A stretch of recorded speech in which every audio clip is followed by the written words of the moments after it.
নরেন্দ্র মোদীর দল ভারতীয় জনতা পার্টিকে তৃতীয় মেয়াদে ক্ষমতায় যাওয়ার জন্য আঞ্চলিক সেকুলার নেতা চন্দ্রবাবু নাইডু ও নীতিশ কুমার এবং অন্যান্যদের উপর নির্ভর করতে হবে। ভারতীয় রাজনীতিতে এখন এসব নেতা প্রভাবশালী খেলোয়াড় হিসেবে আবির্ভূত হয়েছেন, যা একক সংখ্যাগরিষ্ঠতা হারানো মোদীর হিন্দুত্ববাদী বিজেপির জন্য বড় আঘাত বলে মনে করা হচ্ছে। বিজেপির অপ্রত্যাশিত ফলাফলের পেছনে যেসব কারণ রয়েছে তা হলো বেকারত্বের হার ব্যাপক বৃদ্ধি, মুদ্রাস্ফীতি এবং মোদির মেরুকরণের রাজনীতি। পরবর্তী সরকার গঠনের জন্য যে সংখ্যক আসন দরকার, বিজেপি তার থেকে ৩২টি আসন কম পেয়েছে।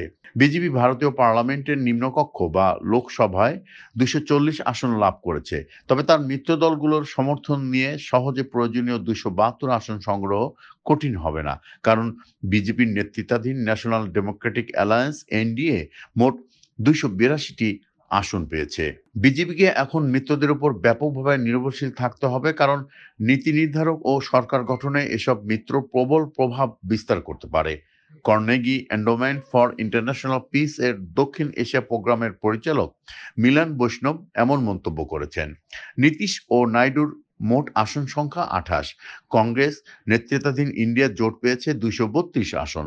এ জোটও এই দুই নেতাকে তাদের জোটে ফেরানোর চেষ্টা করছে। ভারতের নতুন রাজনৈতিক পরিস্থিতিতে এই দুই আঞ্চলিক নেতা গুরুত্বপূর্ণ কিংমেকারে পরিণত হয়েছেন।